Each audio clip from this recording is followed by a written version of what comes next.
오늘 미국 증시만 보더라도 네.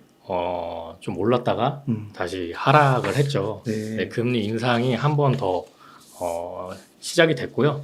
0.25% 이제 베이비 스텝이 들어갔는데 네. 미국 금리가 0.25% 한 번 더 올려서 5.5까지 올라갔어요.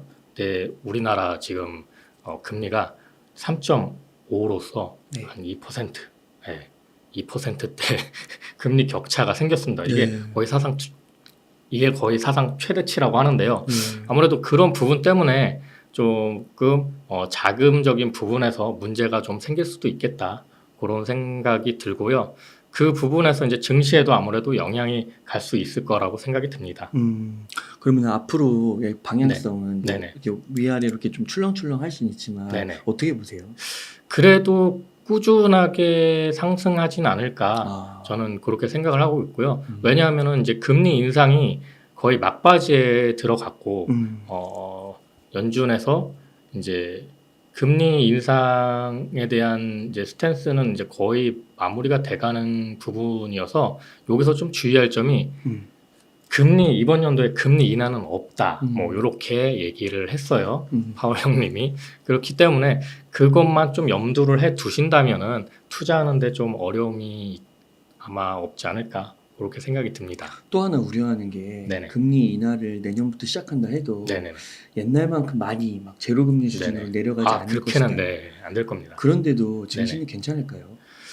아무래도 지금 금리 문제로 인해서 부동산이 이제 마지막으로 좀 타격을 받고 있는데요. 가장 먼저 매를 맞은 게 이제 코인 시장이었죠. 네, 코인 시장이 가장 먼저 매를 맞고 그 다음에 이제 증시가 매를 맞고 지금 이제 부동산이 매를 맞고 있는데 전체적인 자금 흐름으로 봤을 때는 지금 증시에 자금이 흘러 들어오는 게 맞다고 저는 보고 있고요. 네네. 경제가 이제 경기 침체에서 벗어나려면 이제 기업들이 투자 활동이 활발해지고 좀 더 그런 경기에 영향을 주면서 증시가 활발해지고 그 다음에 여기서 돈을 번 사람들이 다시 이제 또 부동산이나 이제 비트코인 쪽으로 또 넘어갈 수도 있는 거고요. 네. 그러시군요.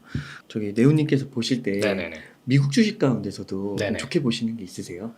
저는 뭐 한 엔비디아 정도 굉장히 좋게 보고 있었고요. 제가 처음부터 이야기 들었지만 뭐 인공지능 관련주 투자하실 거면 그냥 다른 거 생각하지 마시고 엔비디아 그냥 투자하셔라. 뭐 그렇게 말씀을 드렸던 걸로 기억하네요. 네. 네, 어제 오늘 뭐 계속 네네. 엔비디아는 많이 오른 상태인데도 더 오르더라고요. 네, 아마 꾸준하게 오를 수밖에 없는 구조입니다. 왜냐면은 지금 이제 인공지능 반도체에 특화된 게 엔비디아 그 GPU이기 때문에 아무래도 꾸준하게 계속 비싼 가격으로 팔리지 않을까 그렇게 생각이 듭니다. 근데 이게 PER 같은 걸로 보면 뭐 200이 넘었더라고요. 네네네. 근데도 괜찮아요. 이제 어느 정도 조정도 올 수는 있겠죠. 조정도 올 수는 있지만 그래도 꾸준하게 계속 매출과 영업이익이 늘어날 것이기 때문에 네. 그거는 뭐 감안하시면서 투자하시면 될 것 같습니다. 그렇군요. 혹시 우리나라 분들이 또 좋아하는 게 테슬라 있잖아요. 테슬라도 좋아하시죠. 네, 테슬라는 좀 어떻게 보세요? 테슬라는 이제 가격 정책이 이제 인하를 하고 있잖아요. 그래서 원래는 이게 처음부터 이게 막 갑자기 시작한 게 아니고 옛날부터 이제 머스크 형님이 이제 반값 테슬라 얘기를 많이 하셨어요. 그렇기 때문에 지금 인도에서도 이제 공장을 증설하려고 하고 있고요. 그래서 지금 가격 인하 정책 때문에 이제 이익률이 떨어지면서 약간의 이제 조정이 오기도 했는데 전체적으로 봤을 때 가격이 내려간다라는 건 전기차 보급이 더 빨라진다라는 소리거든요. 그렇기 때문에 뭐 장기적으로 봤을 때 테슬라도 꾸준히 조금 우상향할 수 있지 않을까 생각이 듭니다. 엔비디아랑 테슬라 둘 중에 만약에 우선순위를 정한다면은 엔비디아에 좀 더 비중을 싣고 싶으세요? 그거는 저도 좀 고민이 되네요. 그럴 거면 반반 투자하지 않을까요? 네. 테슬라도 나쁘진 않겠네요. 테슬라도 나쁘진 않습니다. 그 테슬라가 주가 흐름이 엔비디아만큼 뭐 물론 많이 오르긴 했지만 엔비디아만큼은 폭발적이지 않아가지고 테슬라가 한때 한 $100 초반까지 내려간 적이 있었죠. 제가 그때 한번 방송에 나와서 얘기를 했었는데 그때 이제 자율주행 쪽으로 뭔가 획기적인 부분이 생기지 않으면 반등이 좀 힘들 수도 있겠다라고 생각을 했는데 중국 시장에서 그때 점유율이 떨어졌기 때문이거든요. 근데 이제 테슬라가 가격을 싸게 파니까 또 중국에서 문제가 그렇게 크게 생기지 않았어요. 그럼으로써 이제 좀 스무스하게 넘어가면서 다시 200달러대 위로 네. 어, 250까지 네, 왔죠, 지금. 200달러대 위로 그냥 솟구쳐 올랐는데요. 그런 점을 봤을 때 테슬라는 사실 지금 그냥 일개 전기 자동차 회사가 아니고 에너지 회사로 발돋움을 하고 있습니다. 네, 그래서 이제 뭐 ESS 시장이라든지 그다음에 뭐 태양광 시장이라든지 그다음에 뭐 스타링크나 그다음에 로봇 등 뭐 거의 하이테크의 선단에 서 있는 기업이기 때문에 아무래도 가치를 산정하는 거에 있어서도 좀 높게 시장에서 바라보지 않을까 그렇게 생각을 하고 있습니다. 그래서 이번에 막 테슬라가 영업이익이 조금 줄었다고 네네. 그러면서 그 가격 조정을 좀 받았잖아요. 네네네. 그러니까 이제 그런 부분들도 좀 장기적으로 봤을 때 별로 큰 문제는 되지 않는다. 네, 아무래도 그렇게 생각하고 있습니다. 아, 그렇군요. 예. 아, 그러면은 이게 테슬라 아까 가격이나 네네. 부분 이제 얘기하셨잖아요. 그럼 여기서 가격이 막 더 떨어질 수도 있는 거. 이번에 최근에 뭐 상하이 공장에서 네네네네네. 만들어져가지고 5천만 원인데 4천만 원 후반인가요? 네네네네네. 그 정도에서 구매 네. 가능하다고. 여기 보시면 이제 5,699만 원? 네네. 요 정도 가격 측정을 했는데 네. 이게 중국에서 수입을 해 와가지고 네. 배터리도 LFP 배터리가 들어가고 있습니다. 예, 그러니까 이제 중국에서 저가에 판매를 하는 걸 한국에도 들여오겠다는 거죠. 근데 이거보다 이제 더 싸게 만들려고 아까 얘기한 것처럼 이제 인도 공장, 이제 테슬라 공장 설립을 논의 중에 있고요. 요게 인도 공장이 생기면 아무래도 더 저렴한 테슬라 전기차가 나올 수가 있겠죠. 인도로 가면 더 저렴해지는 거예요? 그렇죠. 오. 인도가 아무래도 중국보다 인건비가 더 싸고요. 야, 네네. 그렇구나. 시장도 중국만큼 크잖아요. 그러니까 이제 대수의 법칙으로 해서 인도에서 더 싼 자동차가 나올 수 있는 거죠. 네. 근데 이게 보면 주행 네네. 가는 거리가 그 네네. LFP 중국산 써서 네네네. 뭐 그렇다고는 하는데 네네. 주행 거리가 길지 않잖아요. 주행거리가 길지 않아도 가격이 저렴하면 사람들은 산다라는 거죠. 그래요? 예. 옛날 자동차랑 좀 다른 게 요즘 전기차가 주행거리가 LFP를 쓰더라도 좀 길어요. 예, 그렇기 때문에 일상생활 하는데 어려움은 별로 없을 거고 이제 출력적인 문제라든지 뭐 그런 부분에서 좀 더 고급 라인은 아무래도 LFP 배터리보다는 하이니켈 쪽으로 가겠죠. 네. 그러면 지금 이게 여기 화면상으로는 350이라 나오는데 네네네. 보통 전기차 충전은 한 80%까지만 한다고 네네네네네. 하더라고요. 그러면은 뭐 한 200 후반에서 300 예. 그런 거 그렇게 하면은 그 정도는 운행할 수 있는 거니까. 네네네. 아, 그 충전 문제는 좀 어떻게 보세요? 충전은 지금 다른 회사들도 테슬라 충전을 지금 따라가고 있잖아요. 네, 아무래도 현대 기아차도 테슬라 쪽을 따라가지 않을까. 그런 식으로 이제 통합이 되면은 이제 충전 문제는 어느 정도 해결이 될 거라고 보고 있습니다. 그럼 그거 충전을 만약에 테슬라 걸로 표준을 쓰게 되면 네네네. 그게 테슬라한테는 이득이 되는 거예요? 이득이 되죠. 왜냐하면은 그런 충전 시스템을 통해서 데이터를 얻을 수 있고요. 첫 번째. 그다음 두 번째는 테슬라가 에너지 기업이라고 아까 얘기했잖아요. 그러니까 에너지 자체도 전기 자체도 테슬라에서 공급이 가능할 겁니다 아마. 네, 그러면 이제 테슬라에서 아무래도 여러 가지 부가 수입적인 부분이 생길 수도 있겠죠. 그 막 또 차를 충전을 태양광으로 한다고 막 이런 얘기도 네네네네 그런 식으로 할 수도 있죠. 그러면은 이게 테슬라가 이렇게 봤을 때 진짜 많은 분들이 딱 얘기하는 게 보면은 하드웨어 기업이 아니고 네네네. 단순히 차 조립하는 게 아니라 정말 막 소프트웨어 에너지 기업 막 정체성이 되게 불분명하잖아요. 네네네. 나쁘게 말하면 불분명한 네네네. 거고 진짜 다 하겠다는 건데 네네네네. 그 지금까지의 이렇게 테슬라의 걸어온 길 역사를 봤을 때 정말 그 미래가 다 열릴 수도 있을 거라고 보세요. 결국엔 테슬라가 원하는 거는 종착점은 인공지능입니다. 네, 인공지능이고요. 그 인공지능을 선점하는 기업만이 앞으로 초거대 글로벌 기업이 될 수 있기 때문에 테슬라가 원하는 부분이죠, 그게. 네. 그래서 만약에 구글 같은 경우 뭐 검색 시장으로 이제 세계를 평정했다고 치면 이제 테슬라는 자율주행으로 시작해서 이제 여러 가지의 것들이 접목되면서 이제 데이터를 어마어마하게 수집하겠다라는 거죠. 네. 그럼 거기에 들어가는 비용도 뭐 투자 비용이나 뭐 공장 시설 또 늘리고 비용이 어마어마할 것 같은데 기존 자동차 회사들하고 경쟁해서 밀리지 않을까요? 괜찮을까요? 테슬라 그간에 걸어온 길을 보면 굉장히 쇼맨십도 많았고요. 많죠. 네네. 막 유리창 막 야구공 던져 유리창 깨졌잖아요. 뭐 그런 것도 많고 좀 어설픈 부분도 있지만 사람들한테 미래를 보여주면서 자금을 끌어오기 때문에 네네 그런 부분에서는 크게 무리 없지 않을까 그런 생각이 듭니다. 그러니까 여기 유상증자 할 때도 네네네. 돈이 더 몰리기도 네 하고 맞아요. 그런 식으로 통해서 네. 그렇군요. 그 도조 컴퓨터 좀 여쭤보고 싶은데 네네네네. 그것도 실현 가능하다고 보세요? 도조도 실현 가능하죠. 아, 네. 왜냐면 이제 주행 데이터가 앞으로 굉장히 많이 쌓일 거기 때문에 슈퍼컴퓨터에서 가장 중요한 게 데이터잖아요. 데이터를 얼마나 양질의 데이터를 가지고 그걸 분석할 수 있느냐, 빠르게 분석할 수 있느냐.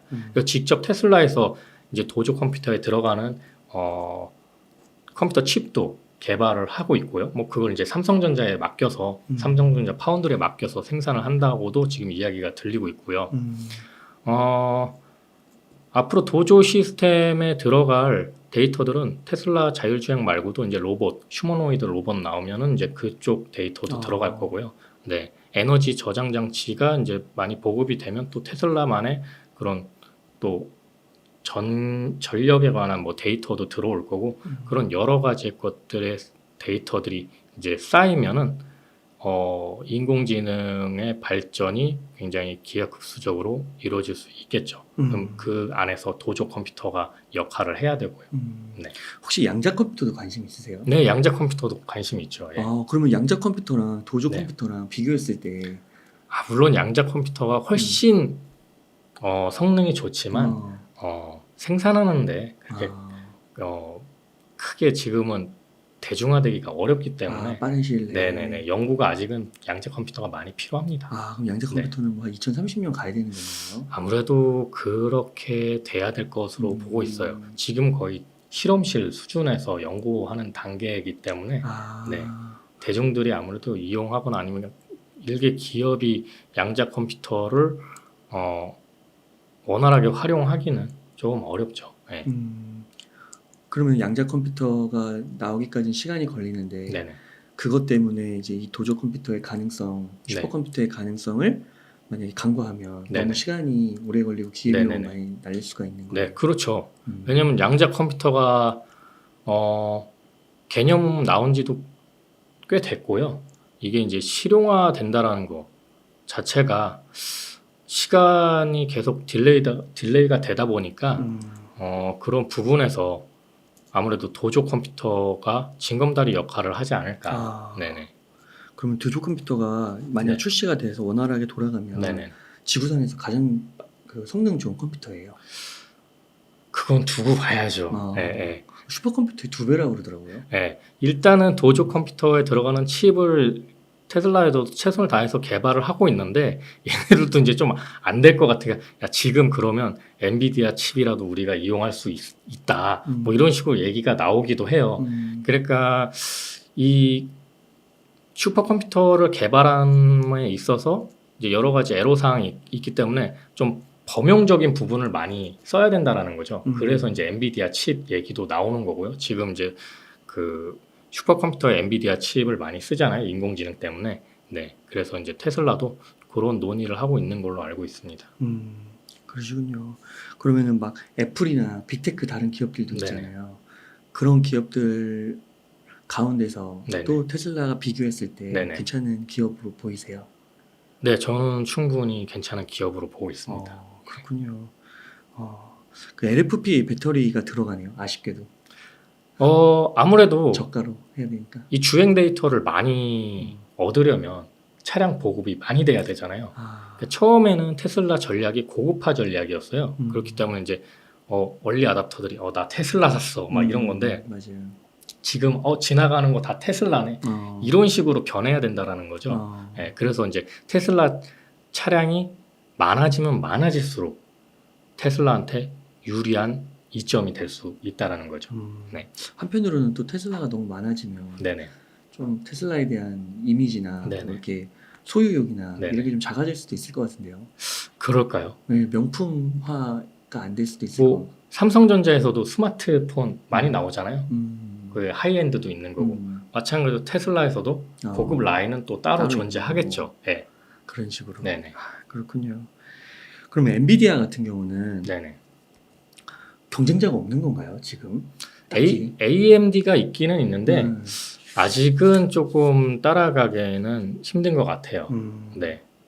그래서 이제 칩 판매도 많이 돼야 되고 쓰임도 많이 돼야 되는데 아직은 AMD가 엔비디아를 따라가기에는 조금 벅차 보입니다. 아, 그렇군요. 네네.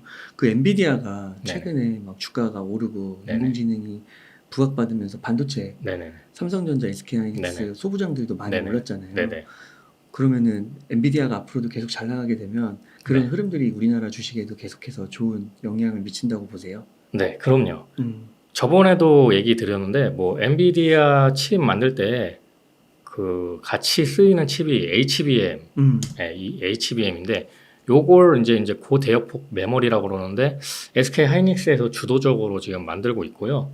요 부분에서 또 반도체 후공정이 많이 필요합니다. 그래서 이제 뭐 칩을 이렇게 붙이거나 아니면 칩에 뭐 구멍을 뚫거나 뭐 이런 후공정이 많이 필요한데 그런 뜻에서 한미 반도체가 최근에 굉장히 많이 올랐죠. 예, 그게 반도체 후공정 대장주라고 저는 보고 있는데요. 그런 식으로 이제 우리나라에도 영향을 받고 있고요. 최근 주가 흐름을 또 보더라도 삼성전자보다는 아무래도 SK 하이닉스가 더 반등이 빠른 모습을 보면 HBM의 비중이 내년에는 더 커질 거라고 보고 있습니다. 그러면은 HBM 만약에 이게 미래에는 HBM에서 네네. 부가가치가 많이 나온다라고. 네네네. 그러면은 삼성전자보다 SK하이닉스 쪽으로 더 투자를 하는 게 좋은 걸까요?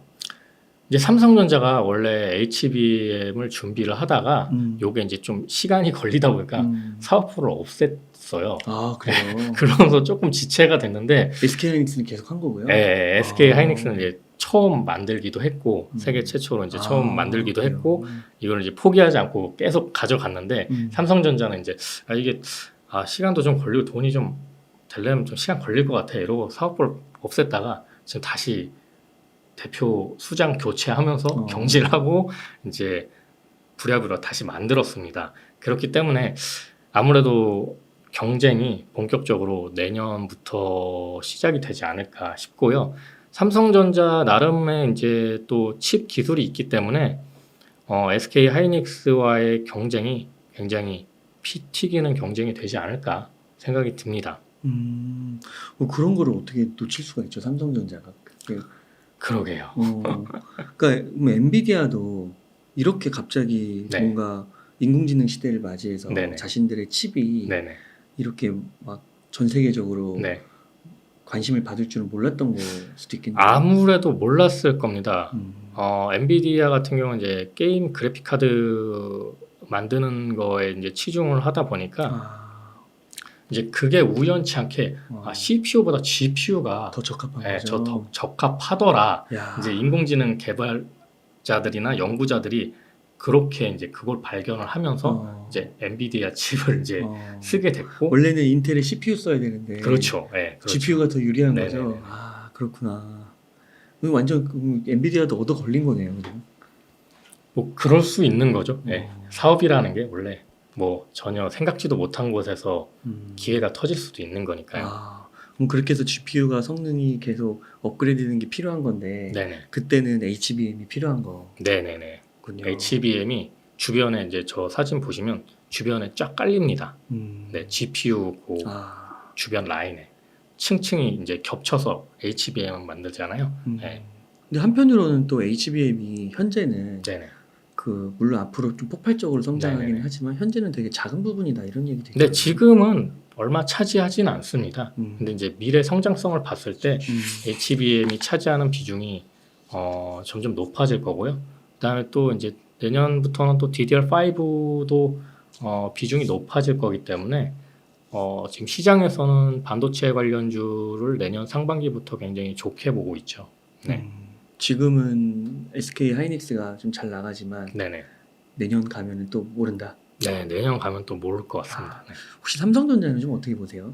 삼성전자요? 네. 삼성전자 이번 2분기 실적 발표 보면은 그래도 적자폭을 봤을 때 3분기에는 또 더 줄어들 것 같고요.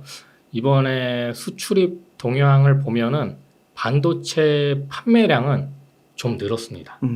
근데 반도체 단가가 떨어졌기 때문에 그 이제 매출에서 그게 이제 좀 떨어졌는데 반도체 수량이 늘어났다라는 거에 좀 고무적인 방향이라고 볼 수 있고요. 네.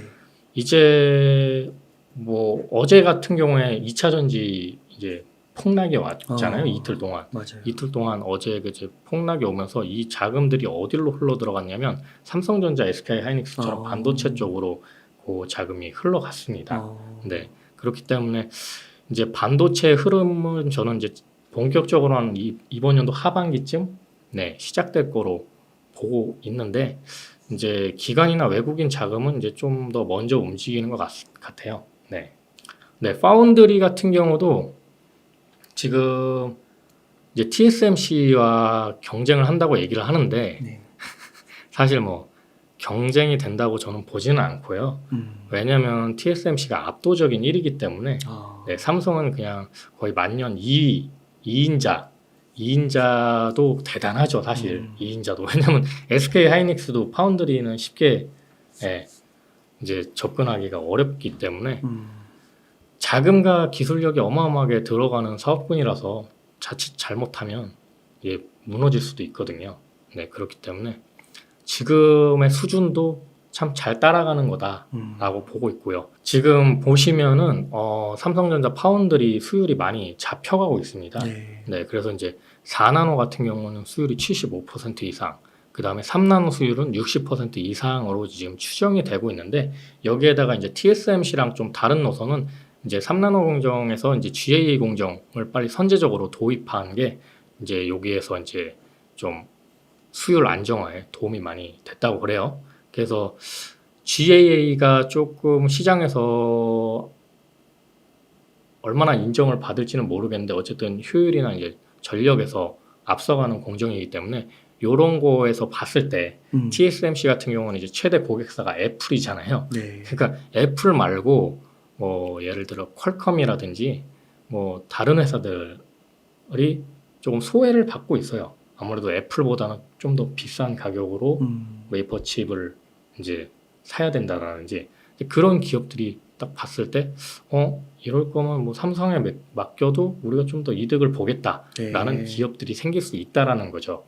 네, 그래서 이제 그런 부분에서 삼성전자가 TSMC랑 조금 더 비벼볼 만한 수준이 오지 않았을까. 네, 그렇게 보고 있습니다. 그러면 그런 투자 포인트, 투자 아이디어를 갖고 투자를 한다 했을 때, 그 개인적으로는 뭐 그거는 그냥 어떻게 보면 약간 콩고물 같은 느낌이 나서 나 같으면 그냥 투자를 TSMC에 가겠다. 세계 1위니까 그런 생각을 좀 하기도 하게 되는데 어떠세요? 아무래도 TSMC에 투자를 하는 게 맞죠. 사실은. 네. TSMC에 투자를 하는 게 맞고 왜냐면 성장성으로 봤을 때 TSMC 성장성이 훨씬 높거든요. 그래요. 네네. 근데 이제 뭐 국내에서 투자를 하시는 분들이 굉장히 많고요. 이제 우리나라에서 개인 투자자들이 가장 많이 갖고 있는 부분이 또 삼성전자지 않습니까? 네. 그러다 보니까 TSMC에 막상 투자하시는 분들은 굉장히 소수일 거라고 보고 있습니다. 네. 그렇군요. 그 어제 또 마이크론이 많이 올랐더라고요. 반도체 필라델피아 지수도 오르고 그건 왜 그런 거예요? 이제 반도체 지수 그러니까 반도체 값이 바닥을 찍었다라는 신호가 나왔다라는 거죠. 네. 그렇기 때문에 반도체 가격이 반등을 하고 있는 거고요. 그 영향을 받아서 이제 마이크론이 가격이 올라가고 있는 거로 보고 있습니다. 그럼 삼성전자랑 SK하이닉스의 미래를 좀 좋게 보시는 분들, 소부장 거기에 딸린 소부장들, 그럼 지금부터 사도 괜찮을까요? 지금부터는 어느 정도 매수를 해도 괜찮다고 보고는 있습니다. 근데 이제 조금 더 제가 봤을 때는 아직은 이제 어제 오늘 뭐 2차 전지가 폭탄을 맞았지만 그래도 돈을 잘 벌고 있는 2차 전지가 아직은 살아있기 때문에 저는 좀 약간 좀 2차 전지 쪽으로 비중을 좀 더 아직은 더 가져가는 게 낫다고 보고 있고요. 작년부터 계속 이야기했지만 뭐 반도체주는 뭐 3분기 정도 일단은 또 실적 보고 여기서 정말 이제 어느 정도 반등의 기미가 보였을 때 들어가시는 게 좀 더 낫지 않을까 생각이 듭니다. 그 실적을 보고 들어가면 늦지 않을까요? 어차피 3분기에도 실적은 안 좋을 거고요. 4분기에도 실적은 안 좋을 겁니다. 그래요. 근데 이제 좀 안 좋은 게 덜해지는 거죠. 네. 그러니까 그게 혹시나 또 예측이나 그런 거를 하기가 정확한 게 하는 게 네네. 쉽지 않다고 하잖아요. 반도체 분야는. 네네네네네. 그래서 뭐 3분기, 4분기 이렇게 네네. 생각은 할 수 있지만 네네. 혹시나 그러다가 네. 놓치는 게 아닐까. 아, 그런 불안감을 가지고 투자를 하시면은 사실 굉장히 어렵죠. 네. 만약에 제가 예상한 것도 다 맞지는 않아요. 근데 예상과 다르게 올랐다고 해서 뭐 배 아프다, 아쉽다 이렇게 생각하시지 마시고 또 다른 기회를 찾으면 된다라고 유연하게 생각하시고 그렇게 대처하시는 게 좋지 않을까 생각이 듭니다. 그러면 이렇게 3분기, 4분기라고 하면 네. 한 3개월, 6개월 이렇게 차이가 나는 거잖아요. 네네. 그럼 그것까지도 확인을 하고 들어가는 게 네네. 지금까지 네오님께서 투자를 해오시면서 맞는 방법 같으세요? 아니면은 그 뭐 6개월 정도 내가 한번 버텨보지 뭐 일찍 들어가서 네. 이렇게 생각할 수도 있잖아요. 낮은 가격에만 잡을 수만 있다면. 전략적인 차이인 것 같아요. 네. 예. 그러니까 저는 제가 생각했을 때는 반도체주만 바라봤을 때는 지금 매수해도 괜찮죠. 예, 반도체만 바라봤을 때는. 네. 근데 반도체 말고 아직 2차 전지가 지금 좋은 게 많은데. 좋은 게 많은데 꼭 이거 그냥 놓칠 이유가 있나? 뭐 이렇게 생각이 들고요. 이제 반도체 중에서도 제가 지금부터는 좀 투자해도 될 만하다고 생각하는 부분은 있습니다. 그 부분이 어떤 부분이냐면 차량용 반도체예요. 네, 우리나라가 지금 메모리 반도체 강국이지만 비메모리 반도체에서는 상당히 뒤떨어져 있고요. 그 이유 중 가장 큰 게 팹리스 업체들이 약하다. 네. 그래서 그 팹리스 업체를 키워야 되는데 그럼 팹리스 중에서도 뭐 어디로 가야 되냐? 인공지능으로 가야 돼? 근데 인공지능은 안 되죠. 미국이 선점하고 있습니다. 네, 미국의 아성을 무너뜨리기 어렵고요. 그다음에 중국도 굉장히 인공지능 반도체 쪽에서는 굉장히 앞서가고 있습니다. 물론 이제 생산에 제약을 받아서 지금은 좀 뒤처지고 있는데 그럼 우리나라가 팹리스 중에서 앞서갈 수 있는 분야는 저는 차량용 반도체에 있다고 보고 있습니다. 네. 그래서 이제 그 차량용 반도체가 우리나라한테 알맞은 이유는 일단 현대 기아차가 우리나라에 있잖아요. 그래서 현대 기아차랑 뭐 반도체 기업들 삼성전자나 SK 하이닉스 아니면 뭐 팹리스 업체들이 협업을 해서 다른 국가보다 굉장히 강점을 가질 수 있는 그런 환경적인 부분이 갖춰져 있고요. 지금 현대차에서도 새로 부서를 만들었습니다. 그 팹리스 업체를 인수합병 쪽으로 하려고요.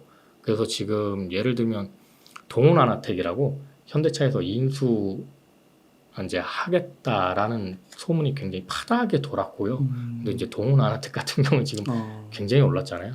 이제 침으로 이제 혈당 체크 하는 그 부분 때문에 굉장히 급등을 많이 했는데 그런 점을 봤을 때는 좀 동훈아나텍 현대차가 인수하기는 좀 어려워지지 않았을까 생각이 들고요.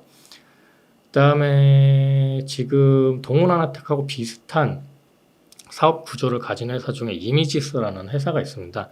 여기도 이제 차량용 반도체를 만드는 팹리스 업체인데 여기의 회사는 조금 독특하게 햅틱 드라이버를 만드는 회사예요. 그래서 옛날에 이제 모바일 햅틱 드라이버를 세계 최초로 개발을 해서 햅틱이 뭐예요? 건들면은 감응하는, 흔들리는. 네. 햅틱폰 기억 안 나세요? 삼성전자 햅틱폰. 네. 그러니까 그 햅틱이라는 단어 자체가 원래는 이제 이머전이라는 미국의 기업의 이제 원천 특허를 가지고 있어요. 그래서 이 햅틱 드라이버를 만들려면 그 이머전에 그 라이센서를 가져와서 만들어야 되고요. 동훈아나텍도 그 이머전하고 라이센싱이 돼 있고 지금 이미지스도 그렇게 돼 있는데 이 햅틱 드라이버가 중요한 이유가 이제 자동차에 들어가는 전장 부품 중에 디스플레이가 상당히 많잖아요. 근데 디스플레이가 점점 커지고 있단 말이에요. 근데 이제 내가 버튼을 딱 누르면 소리도 안 나고 뭐 아무것도 표시가 안 되면 안전에 문제가 생깁니다. 내가 눌렀는지 안 눌렀는지 모르기 때문에. 그래서 이제 이 감응을 좀 더 높여주기 위해서 햅틱 센서를 쓰고 있는데 요게 뭐 여러 가지에 들어가요. 뭐 여기 기어 요즘에 그 버튼으로 돼 있잖아요. 네. 그런 데도 이제 햅틱 센서가 들어가는 부분도 있고요. 이게 지금은 뭐 한두 개 들어갈 수 있는데 이게 앞으로 한 7, 8개까지 들어간다고 해요. 네. 그래서 요게 지금 이미지스가 국가에서 지원 이제 국책 사업으로 3년간 22억 정도 수주를 받아서 네. 이 햅틱 드라이버, 차량용 햅틱 드라이버랑 그다음에 그 안에 들어가는 이제 액추에이터, 이제 모터죠. 와. 네, 흔들리는 모터를 직접 개발을 하고 있어요. 네. 네. 이 모터도 이 액추에이터도 이제 피에조라고 일본 게 굉장히 유명해요. 예, 약간 단점은 가격이 비싸다는 거. 성능은 좋은데 가격이 비싸다는 거. 그래서 이제 요거 국산화를 하기 위해서 국가에서 이제 밀어주고 있는 거죠. 예, 국가에서 밀어준다는 의미는 뭐냐면 이게 한국에 필요한 산업군이라는 뜻입니다. 네. 그래서 이미지스를 제가 발굴을 해봤는데 요게 지금 주가가 시가총액 500억이 안 돼요. 되게 작네요. 네네. 그래서 경쟁사들을 봤을 때 경쟁사들은 1000억에서 2000억 사이 왔다 갔다 할 정도거든요. 네. 그러니까 한 두세 배 정도 성장하는 거는 어렵지는 않을 것 같고요. 특히 여기 회사 방침이 무차익 경영이에요. 그러니까 이게 좋을 수도 있고 나쁠 수도 있는데 와. 지금 상황에서는 좀 좋잖아요. 경제가 안 좋아지기 때문에 이제 빚이 없이 경영을 하는 게 아무래도 낫죠. 그래서 그 무차익 경영을 하면서 지금 기술 개발을 계속 열심히 하고 있는 회사입니다. 그렇군요. 네네. 이런 회사가 있군요. 네. 이런 회사는 어떻게 발굴하시는 거예요, 대표님? 차량용 반도체가 좀 앞으로 좀 우리나라의 먹거리가 차세대 먹거리가 될 거라고 몇 년 전부터 보고 있었고요.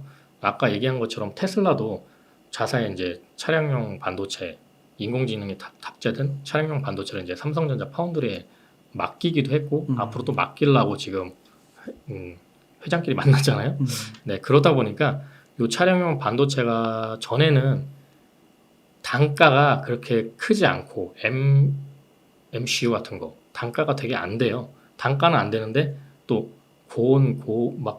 안 좋은 환경 차가 이제 바깥에 있으니까 외부에 있으니까 안 좋은 환경에서 견뎌야 되니까 또 잘 만들어야 돼요. 그러다 보니까 삼성전자나 SK 하이닉스가 차량용 반도체에 손을 안 댔었는데 지금은 이제 차량이 뭐 자율주행도 탑재가 되고 전기차가 이제 도입이 되면서 차량용 반도체가 굉장히 더 많아지고 단가도 굉장히 높아지고 있는 추세여서 이걸 우리나라가 진입을 안 할 수가 없는 상황이라는 거죠. 네. 그렇군요. 그러면 저는 좀 궁금해지는 게 네. 이거 굉장히 작은 기업이잖아요. 네네네. 근데 이런 기업에 투자를 할 때 네네. 중요한 포인트, 네. 그러니까 이게 뭔가 너무 작아서 네네. 이 뭔가 공부하기도 좀 어려울 것 같고 또 주변에 잘 모르잖아요. 네네네. 삼성 그렇죠. 이러면 다 네네네. 아는데 테슬라 이러면 다 네네네. 알고 차량이면 네네. 뭐 같은 산업군에 속할 네네. 것도 같은데 테슬라 같은 기업에 투자하는 거랑 이런 네. 이미지스 기업 같은 데 투자하는 거랑 네네네. 좀 투자를 할 때 주의해야 될 점 그런 게 좀 있을까요? 일단은 이미지스라는 기업은 굉장히 작은 기업이기 때문에 많은 비중을 싣기에는 조금 어려울 것 같고요. 이제 대신에 이제 또 아무리 작은 기업이라도 재무제표를 항상 확인을 하시면서 이미지스 같은 경우는 예전에 적자가 계속 쌓이다 보니까 상장 폐지 요건까지 들어갈 뻔했었어요. 근데 그게 이제 벗어나면서 지금 턴어라운드 된 기업이거든요. 그러니까 일단은 돈은 이제 적게라도 꾸준히 벌고 있다라는 거. 그다음에 이제 국책 사업을 딸 정도면 그만큼의 원천 기술을 가지고 있다라는 거거든요. 그래서 저는 약간 특허청에 가서 이 회사의 특허를 좀 들여다봅니다. 네, 그래서 특허가 얼마나 많이 보유를 하고 있는지, 기술력은 또 얼마나 가지고 있는지 정도를 확인을 하고 있고요. 그다음에 이제 대표의 마인드도 중요하죠. 무차익 경영이라는 건 사실 굉장히 하기 어려운 경영 방식이거든요. 특히 이제 테크 기업은 돈을 빨리 끌어다가 와가지고 기술 개발해서 빨리 팔아야 되는데 이제 그게 좀 어려운 부분인데 또 불구하고 그걸 계속 고수를 하면서 어떻게 보면 지금 시기에는 이 무차익 경영이 굉장히 좋은 방향성이거든요. 그래서 이제 그런 부분도 좀 상당히 매력 있게 저는 느껴졌고요. 그런 부분을 여러 가지 종합을 했을 때 작은 기업이라도 성장 가능성이 높다면 그래도 좀 어느 정도 과감하게 좀 매수를 해봐도 좋지 않을까. 그리고 시가총액이 500억이 안 되고요. 2,500원에서 3,000원 사이 왔다 갔다 하기 때문에 뭐 그 사이에서 매수 꾸준히 진행하시면 뭐 언젠가 뭐 조만간 한 5,000원 정도는 가 있지 않을까 최소한 네 그런 생각이 듭니다. 아 그러세요. 네. 그러면 이게 테슬라 같은 경우는 네네. 설마 망하게 하겠어. 네네네. 그러면서 좀 큰 돈 실을 수 있는 네네네. 거고 이미지스는 이제 그렇게 큰 돈을 실기에는 네네. 좀 어렵다. 네네. 그렇게 볼 수 있는 거. 네네. 아 그렇게 되는 거군요. 네. 공부를 많이 해야겠네요. 그렇죠. 이미지스 이제 돈의 흐름을 일단은 봐야 되니까요. 음. 아무래도 이제 차량용 반도체는 우리나라가 할 수밖에 없는 산업군이라고 판단을 했고요. 거기서 이제 좀 사람들이 잘 알지 못하는 이제 강소기업이라고 봤기 때문에 네. 진짜 모를 거예요. 아마 이미지 저도 이제 발굴한 지 얼마 안 됐기 때문에 네. 네. 차트를 봐도 이게 세력이 들어왔나 싶을 정도로 들쭉날쭉합니다. 네. 하지만 기업적인 부분에서는 야, 이 정도면 현대차에서 인수할 수도 있지 않을까라는 네. 생각이 들 정도로 네. 가격적인 메리트도 있고요. 그럼 기술적인 만약에 메리트도 있고요. 인수 소식이 뜨면 네. 팔아야 되는 거예요? 어디까지 올라갈지 모르잖아요. 기다렸다 팔아야죠. 그런 거군요. 네. 아 이게 인수가 호재인 건가요? 호재죠. 네. 왜냐면은 대기업이 인수를 하게 되면 자본력과 그 다음에 그 풍부한 인프라가 뒷받침되기 때문에 뭐 기술 개발하는 거에 있어서 그만큼 좋은 게 없죠. 네. 그럼 만약에 한 1억 정도 있다고 하면 네네. 테슬라랑 이미지스가 있는 거예요. 네. 어느 정도 비율로 실을 수 있는 거예요? 예를 들면? 한 7대3? 그래도 많이 네. 쉽네요. 네. 이미지스가 제가 봤을 때는 지금 가격대는 안전마진 정도라고 안전마진일 정도로 뭐 괜찮은 매력적인 가격이라고 생각을 하고 있습니다. 이차전지 주식 그 주가 네. 그 대장주들 왜 그러는 거예요? 어제 거의 막 15% 20% 막 이렇게 빠지더라고요. 네네. 한 그리고 이틀 동안 엄청 빠졌죠. 그리고 이렇게 빠지는 게 아니고 막 올라갔다가 네네. 막 엄청난데 네네네. 왜 그런 건지 혹시 이 현상에 대한 설명이 될까요? 네, 엄청난 조정이 왔죠. 네. 네. 뭐 에코프로 막 이런 게 막 10몇 프로 빠지고 막 난리가 났습니다. 근데 2차 전지가 갑자기 급등한 부분이 있어요. 네, 좀 비이성적인 급등이었죠. 아무래도. 그러니까 주변 지인분들도 그런 얘기 많이 해요. 2차 전지 지금이라도 사야 되냐. 막 이거 안 사면은 이게 소외된 것 같다. 뭐 이런 식으로 네 그런 뭐 이런 거 뭐 포모 현상이라고 그러나요? 그렇죠. 네.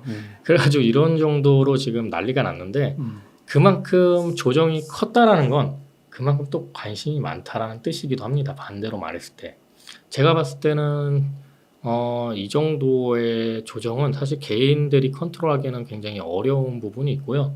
아무래도 외국인이나 기관의 공매도 포지션이 한꺼번에 몰려서 이렇게 되지 않았을까 생각이 들고요. 뭐 얘네들도 어쨌든 반도체 쪽 비중이 많다 보니까 반도체 쪽은 빨리 털고 2차 전지를 들어가야겠는데 이제 개인들이 너무 올려놓다 보니까 요걸 이제 공매도 쳐서 요건 내리고 반도체 쪽은 조금 올려서 개인들이 아무래도 그쪽으로 가 있는 동안에 빠져 있는 2차 전지를 들어가야겠다라는 전략이지 않을까. 저는 그렇게 생각이 들고요. 근데 그게 어느 한 사람이나 한 기관이 하는 게 아니라 네. 같이 네. 짜가지고 한 거 아닐까요? 저도 좀 그런 의문이 듭니다. 네. 그러니까 그렇게까지 네. 가격이 네. 물량이 쏟아져 나오면서 네네. 가격이 하락하는 거는 네. 그 소수로는 안 될 것 같아요. 맞아요. 소수로는 안 될 것 같고요. 단합이 아무래도 있지 않았을까. 그들만의 또 이제 메신저가 있겠죠. 예. 시간 딱 정해놓고 네네네. 딱 정해놓고 어느 순간에. 왜냐면 그렇게 급락했을 때 상승이었다가 1시 30분이었나? 그때 갑자기 다 일괄적으로 내려갔거든요.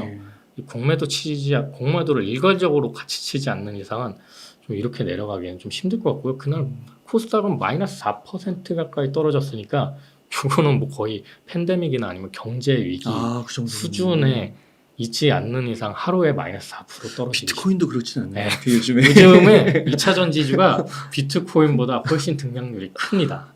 네네네. 아, 그렇군요. 그러면은 이제 결국 이제 벌어진 현상이고 네네네. 앞으로는 어떻게 좀 보세요? 2차전지는 제가 전에도 얘기했지만 조정은 있을지언정 앞으로 계속 성장할 수밖에 없고 그래요. 그래서 이제 조정기일 때마다 저는 매수하시라고 말씀을 계속 드려왔고요. 2022년 미국 전기차 보급률을 보시면 5.8%밖에 안 됩니다. 이제 미국 정부가 전기차 보급을 이제 강제하기 위해 이제 차량용 배출가스 기준을 대폭 강화하는 발표를 했잖아요. 그러면서 2032년까지 이제 바이든 대통령이 전기차를 3분의 2까지 올리겠다. 그러니까 약 67%인데요. 이제 거기까지 올린다라고 목표를 세웠죠. 네. 그러다 보니까 우리나라 2차 전지 기업들이 미국 시장을 지금 기준으로 움직이고 있어요.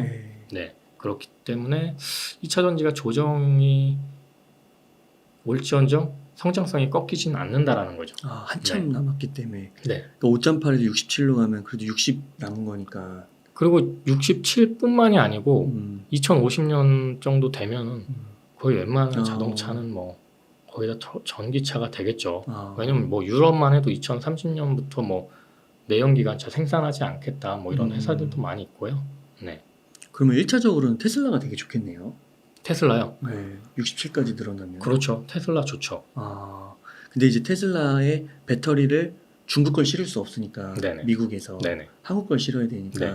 여전히 좋게 보시는 거군요. 네, 그렇죠. 그렇군요. 그러면은 좀 가격을 한번 여쭤보면 네네. 에코프로 막 100만 원, 150만 원 갔다가 100만 원까지 네네. 가고요. 포스코 퓨처엠이나 뭐 포스코홀딩스도 그렇고 막 네네. 10몇 프로씩 조정을 받잖아요. 네네네네. 지금 가격도 괜찮다고 보세요? 지금 가격은 좀 과할 수 있는 좀 가격은 맞습니다. 네, 그렇기 때문에 좀 조정하는 거 보면서 올라타셔도 되고, 아무래도 배터리 쪽은, 2차 전지 쪽은 그 펄을 3, 4년치를 땡겨오잖아요. 네. 그러니까 수주를 얼마나 받느냐를 계산을 해줘야 되거든요. 네. 네, 그래서 포스코 퓨처엠 같은 경우는 제가 전에 방송에서 했을 때 이번 연도 안으로 한 45만 원 정도가 좀 적정한 것 같다. 근데 60만 원까지 갔다가 지금 이제 떨어졌는데도 불구하고 45만 원이 넘어가 있어요, 지금. 네, 그러니까 지금 이제 적정 수준이다. 지금 정도 수준은. 네. 근데 이제 뭐 더 올라가려면 더 많은 또 수주가 생겨야 되겠죠. 네. 수주는 계속 붙을 거라고 보세요? 네, 계속 붙을 것 같습니다. 그렇군요. 그러면은 좋게 보시는 기업? 2차 전지? 2차 전지 특히 양극재 원티어는 저는 이제 항상 포스코 퓨처엠을 보고 있습니다. 네, 포스코 퓨처엠을 항상 좋게 보는 이유는 이제 강력한 수직 계열화에 있죠. 네, 포스코 홀딩스, 포스코 인터내셔널, 포스코 퓨처엠으로 이어지는 요런 계열화가 에코프로 그룹보다는 훨씬 더 강력한 힘을 가지고 있고요. 포스코 인터내셔널 같은 경우 최근에 굉장히 급등을 했잖아요. 제가 전에 영상에서도 이제 언급을 하면서 굉장히 저평가 있다. 맞아요. 네, 이게 이제 상사 이미지가 있기 때문에 상사가 옛날에는 마진율이 너무 적어가지고 매출이 막 이만큼 있어도 제대로 된 평가를 받지 못했거든요. 근데 요즘에 이제 일본 같은 경우에 이제 워런 버핏이 일본 상사 기업에 많이 투자를 하고 일본 증시가 굉장히 올랐잖아요. 그 상사 기업들이 올린 것도 있는데 그런 영향과 그 다음에 포스코 인터내셔널이 2차 전지 쪽으로 편입이 되면서 굉장히 폭발적으로 올랐어요. 진짜 숨은 진주처럼 굉장히 많이 올랐습니다. 네, 그래서 이제 포스코 퓨처엠을 저는 좋게 보고 있습니다. 포스코 퓨처엠. 네. 그렇군요. 에코프로비엠도 많이 올랐잖아요. 네네. 에코프로비엠은 어떻게 보세요? 에코프로비엠 과열됐다고 보고 있습니다. 그래요? 네네. 에코프로비엠도 요 근래 굉장히 이제 급등을 했잖아요. 그러니까 좀 과열이 됐죠. 어느 정도 조정이 필요하고요. 포스코 퓨처엠하고 에코프로비엠이 어느 정도 조정을 거치면 이제 적당한 가격대에 다시 또 들어가시면 좋을 것 같습니다. 네. 포스코 홀딩스는 좀 어떠세요? 포스코 홀딩스요. 포스코 홀딩스는 아무래도 철강 비중이 아직은 많아요. 그렇기 때문에 이게 2차 전지 확실한 2차 전지 쪽이다라고 생각하기보다는 철강 시황과 같이 봐야 되기 때문에 네, 그런 부분을 좀 염두에 둘 필요는 있을 것 같습니다. 근데 왜 이렇게 오르는 거예요? 포스코홀딩스는? 아무래도 좀 에코프로가 오르는 것처럼 포스코 홀딩스도 그런 영향을 받은 것 같아요. 지주사의 역할을 하면서 이제 좀 저평가 받고 있다라는 이미지 때문에 포스코 홀딩스가 요즘에 이제 에코프로 다음 타자로 오르고 있는 것 같습니다. 네. 에코프로는 이제 한 100만 원 선인 것 같더라고요. 네네. 에코프로는 어떠세요? 에코프로요? 에코프로 사느니 차라리 포스코 홀딩스를 사겠습니다. 아, 네. 그렇군요. 그러면 아까 포스코 퓨처엠에서 네네. 그러니까 포스코 퓨처엠은 이제 네오님께서 항상 출연하실 때마다 네네. 계속 좋다고 말씀해 네네. 주셨잖아요. 근데 이게 지금 45만 원이 아까 적정 주가가 네네네. 될 것 같다 했는데 네. 그러면 만약에 지금 이제 보시는 분들이 네네. 이게 45만 원까지 안 오는 거예요. 네네네. 밑으로. 네네. 그러면 사지 말아야 되는 건가요? 그냥 분할 매수 관점으로 갔을 때 어. 제가 항상 뭐 한 달에 한 번씩 분할 매수 관점으로 어. 간다면 그냥 그때 가격 생각하지 마시고 그냥 계속 사나요? 사도 괜찮다라고 말씀을 드렸잖아요. 어. 왜냐면 결국에는 한 달마다 계속 사면은 이 가격이 높을 때도 있고 낮을 때도 있기 때문에 결국 평단은 어느 정도 맞춰지거든요. 근데 이제 이걸 한꺼번에 사야겠다라고 한다면 지금은 약간 단기간에 네. 급등을 했기 때문에 조금은 보고 들어가시는 게 낫지 않을까. 물론 이게 미래일이라서 알 수는 없지만 네네. 확률적으로 봤을 때 이렇게 올랐다가 막 급등하고 급락하고 막 이러면 네네. 이게 막 계속해서 또 막 폭발적으로 오르는 그런 가능성은 네네. 크지는 않다고 봐야 되나요? 뭐 예를 들어 과거 데이터적으로 봤을 때 IT 버블이나 네. 아니면 바이오 폭등했을 때를 비교해 보자면 뭐 그럴 수도 있다라고 생각이 들 수는 있겠지만 이 섹터랑은 굉장히 차별화가 되는 게 IT 버블은 사실 그 당시에 닷컴만 붙여도 막 네. 올라가는 시절이었기 때문에 뭐 실체가 없었던 어. 기업들이 굉장히 많았고요. 이제 그 중에 살아남은 게 이제 뭐 다음 카카오, 뭐 네이버 이런 회사였고, 바이오 같은 경우도 삼상을 지나서 제품화까지 간 회사가 많지가 않습니다. 그렇기 때문에 이제 삼상까지 가기 전까지 희망으로 올랐다가 삼상에서 빠그라지면 이제 쭉 꺼지고, 네. 근데 2차 전지는 다르다라는 거죠. 2차 전지는 실체가 있고 매출과 영업이익이 계속 늘어나고 있기 때문에 네. 그리고 단단한 시장까지 네, 같이 있기 때문에 그런 부분에서 차별점이 되고 있고요. 조정은 있을지언정 우상향은 계속 할 거다라고 보고 있습니다. 그럼 만약 포스코 퓨처엠이 좀 길게 보면 네. 뭐 3년, 5년 이렇게 보면 네. 어느 정도까지 이렇게 최소한 올라갈 수 있을 거라고 보세요? 그거는 뭐 개별적으로 사람마다 생각하는 게 달라서 2배, 3배는 가능하다고 보세요? 예, 그 정도 가능하다고 보고 있습니다. 와, 그렇구나. 그렇게 이제 실체가 있는 거군요, 얘네들은. 왜냐면 예를 들어 미국 시장만 해도 아까 2022년도 네. 봤을 때 5.8%의 전기차 보급률이 있는데 네. 이게 만약에 뭐 90%까지 간다고 쳐봐요. 그러면 뭐 한 6%로 계산했을 때 6, 1은 6, 6, 5, 30 15배 정도 시장이 커져야 되잖아요. 그렇죠. 네, 주가는 그 정도 안 커질까요? 네. 근데 이게 약간 그 산업의 약간 포화 상태? 네. 그러니까 뭐 60거면은 네. 뭐 한 40, 50 이 정도면 이제 성숙기에 들어간다고 네네. 하잖아요. 네네. 그러면은 또 마진이 또 줄어들 수도 있고. 네네네. 그러면은 뭐 15배까지 아니더라도 몇 배는 오르겠네요.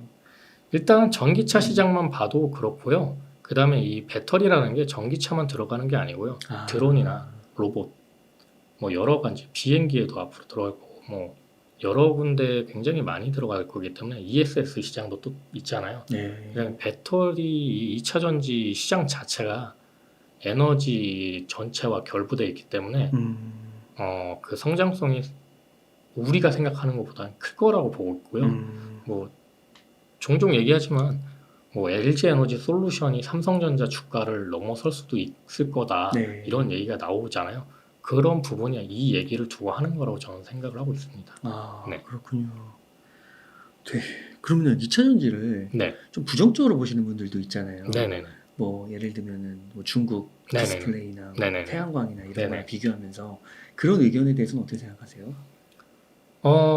디스플레이 쪽을 보면은 이제 우리나라가 디스플레이 강국이 있지만 LCD 부분을 이제 뺏기면서 이제 OLED에 지금 집중을 하고 있잖아요. 기술은 계속 발전을 하고 있고 중국이 따라온다고 해도 우리나라가 이제 앞선 시장으로 이제 기술력을 개발하면서 차이를 벌릴 수 있다면 충분히 승산이 있다고 생각이 들고요. 가장 중요한 건 미국에서 지금 중국을 견제하고 있잖아요. 네, 그런 부분이 과연 얼마나 견제를 하게 될까? 그 견제가 금방 끝날까요? 이건 미중 패권 전쟁이. 네, 미국이 중국을 인위적으로 키웠잖아요. 네, 1978년 이제 덩샤오핑이 개혁 개방을 발표하면서 79년에 미국을 방문합니다. 저렇게 악수를 해요. 우리 이제 친하게 지내자. 나 좀 많이 도와줘. 중국은 굉장히 어려운 국가였기 때문에 원조가 많이 필요했죠. 그래서 미국이 중국에 이제 물건을 굉장히 많이 사주면서 중국이 이제 달러가 넘치면서 경제가 굉장히 성장률이 엄청나게 높아졌죠. 그래서 결국에는 이제 미국 패권을 노릴 정도의 수준까지 왔는데 덩샤오핑이 굉장히 선지적인 인물이라고 느껴지는 게 뭐냐면 그 도광양해 어둠 속에서 빛을 감추고 힘을 길러라. 네. 그러면서 덩샤오핑이 이제 죽기 전에 중국 정부에 그런 유언을 남겼다고 그러잖아요. 앞으로 내가 죽은 뒤에 100년간은 미국에 대적하지 마라. 예. 미국에 대적하지 말라고 했는데 그게 100년이었어요. 덩샤오핑이 개혁 개방을 한 이후로 미중 무역 전쟁이 시작되기까지 2018년에 이제 트럼프가 미중 무역 전쟁을 시작했잖아요. 그 간격이 40년이었어요. 와, 근데 그 100년이라고 얘기를 했었어요. 네. 대단하네요. 그러면 앞으로 저 40년 더하기 60년까지는 그러니까요. 가만히 있었어야 되는데 개겼단 말이에요. 미국에.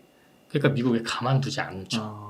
얘한테 이제 야 물건 너 가져와 이게 셔틀 시키던 애가 갑자기 야 물건 이제 안 만들어 너한테 물건 우리가 왜 만들어서 우리가 쓸 거야 우리가 더 좋은 거 만들 거야 막 이렇게 나오는데 미국에 가만히 있을 수가 없다라는 거죠. 그러면 그 간극이 최소한 뭐 저만큼의 간극 40년 이상은 가지 않을까요? 네. 그래서 비슷하게 보더라도 이제 미국의 전기차 보급률이 거의 90% 100%가 되는 시기도 저 정도의 시간이 지나야 된단 말이에요. 그렇죠. 네. 그러니까 중국을 견제하는 시간이 우리 생각보다는 굉장히 길어질 거다. 거기에 핵심이 이제 2차 전지 배터리랑 반도체. 예. 그러니까 그렇게 보시는 거예요. 네네네. 막 그 약간 화해무드 얘기도 나오잖아요. 그거는 눈 가리고 아웅이죠, 사실. 네. 전략적인 차원에서 당근을 주기도 하는데 화해는 할 수가 없죠. 네. 그리고 2차 전지가 반도체 아닌 다른 산업은 뭐 어느 정도 여지가 있을 수 있어도 이 핵심 산업은 안 되는 거니까요. 그렇죠. 뭐 화장지 이쑤시개는 만들어도 반도체, 뭐 배터리 뭐 이런 거는 이제 기술적으로 따라오지 말라는 거죠.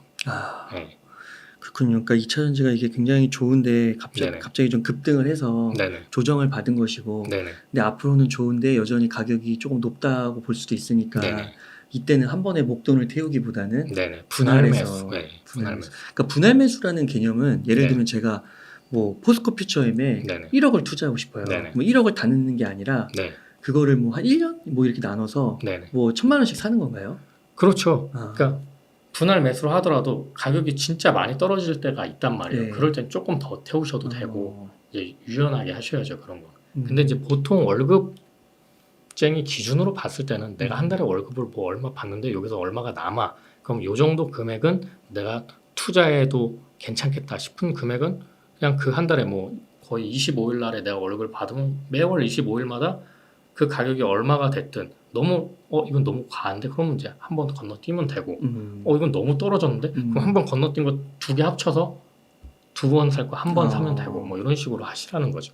월급쟁이 기준으로 생각해서 그렇군요. 그러니까 지금은 그게 진짜 필요할 것 같네요. 확률적으로 봤을 때 물론 더 올라갈 수도 있지만 이게 너무 많이 오른 것 같아요. 과열됐죠 2차 전지 쪽에. 그러니까 과열은 다 보통 분들이 다 동의를 한다고 봐야 되겠네요. 그렇죠. 네.